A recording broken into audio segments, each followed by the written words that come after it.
Halo semuanya, perkenalkan saya Melda Hulu. Saya adalah mahasiswa dari Universitas Dumai, Fakultas Ilmu Komputer dengan program studi Sistem Informasi. Baik, saat ini saya akan membahas tentang perkembangan teknologi informasi di Indonesia. Baik, untuk pembahasan pertama, kita akan membahas bagaimana nilai-nilai Pancasila sebagai pedoman etis dalam pengembangan teknologi informasi. Nilai-nilai Pancasila dapat menjadi pedoman etis agar teknologi dikembangkan dan digunakan secara bermoral, berkeadilan, dan berpihak pada kemanusiaan. Contohnya pada sila pertama, yaitu ketuhanan yang Maha Esa. Dengan sila tersebut, kita dapat mengembangkan teknologi dengan menjunjung nilai moral dan tidak melanggar etika agama, misalnya tidak membuat konten atau aplikasi yang merusak moral.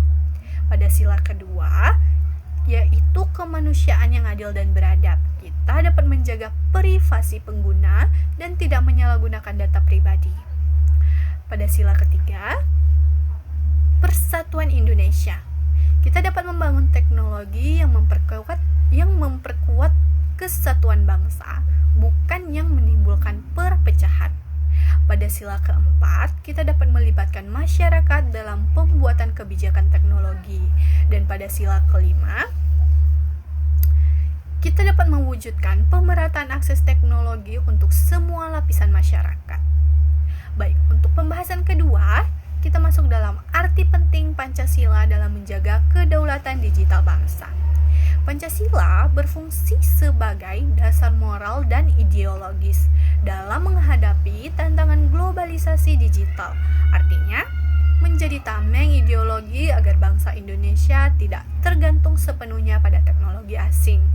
Lalu menjamin bahwa pengelolaan data nasional dan infrastruktur digital tetap berpihak pada kepentingan rakyat Indonesia dan mengarahkan kebijakan digital yang berdaulat, aman, dan sesuai nilai-nilai kemanusiaan serta persatuan bangsa. Baik, kita masuk ke pembahasan ketiga, yaitu contoh kasus yang dapat diselesaikan dengan sila kedua dan sila kelima. Misalnya, penyalahgunaan data pengguna oleh perusahaan aplikasi lokal.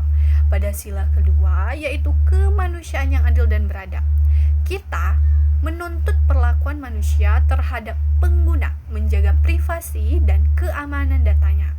Pada sila kelima, kita dapat mengatur agar semua pengguna mendapatkan perlindungan hukum yang sama tanpa diskriminasi. Oke? Lalu untuk kasus hipotesisnya, seperti akses internet yang hanya cepat di kota, namun yang di desa itu sangat tertinggal. Pada sila kelima, seharusnya pemerintah perlu memberikan pemerataan akses agar seluruh rakyat dapat memanfaatkan teknologi tersebut. Pada sila kedua, menghormati martabat manusia di seluruh wilayah Indonesia dengan memberikan kesempatan setara dalam berkembang. Lalu next, kita bahas pembahasan yang keempat, yaitu penerapan prinsip keadilan sosial dalam pemerataan akses teknologi dan pendidikan digital. Kita bisa menyediakan jaringan internet merata hingga pelosok desa, lalu memberikan pelatihan literasi digital gratis bagi masyarakat yang kurang mampu. Kita mengembangkan kurikulum digital di sekolah-sekolah agar semua siswa memiliki kemampuan teknologi yang setara dan memberikan subsidi perangkat teknologi seperti laptop, tablet, dan lain-lain bagi pelajar dan guru di daerah tertinggal. Seperti itu. Lalu kita masuk ke pembahasan 5, yaitu penerapan sila keempat dalam pengambilan keputusan berbasis data atau AI. Kita bisa melibatkan partisipasi publik dalam perumusan kebijakan teknologi dan AI.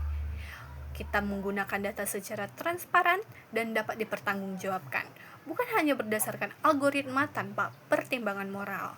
Lalu kita membentuk Dewan Etika AI Nasional yang berisi perwakilan dari berbagai unsur masyarakat untuk memastikan keputusan berbasis data tetap adil dan bijaksana. Lalu kita menempatkan hikmat kebijaksanaan seperti yang terdapat dalam sila keempat di atas efisiensi semata agar keputusan tetap manusiawi. Baik, lalu kita akan membahas dampak negatif jika pengembangan teknologi mengabaikan nilai-nilai Pancasila.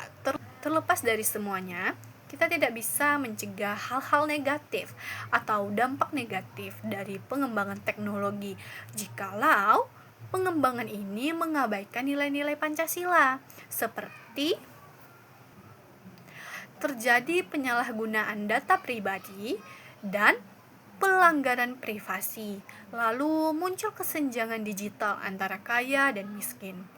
Lalu bisa saja ada konten negatif dan hoax. Itu dapat mudah menyebar dan memecah persatuan bangsa.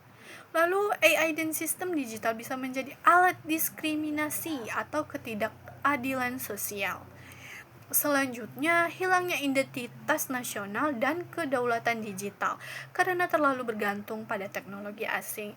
Itulah dampak-dampak negatif jika pengembangan teknologi kita abaikan dari nilai-nilai Pancasila.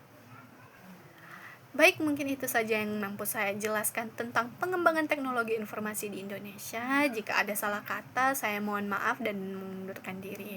Sekian dari saya, terima kasih. Bye-bye.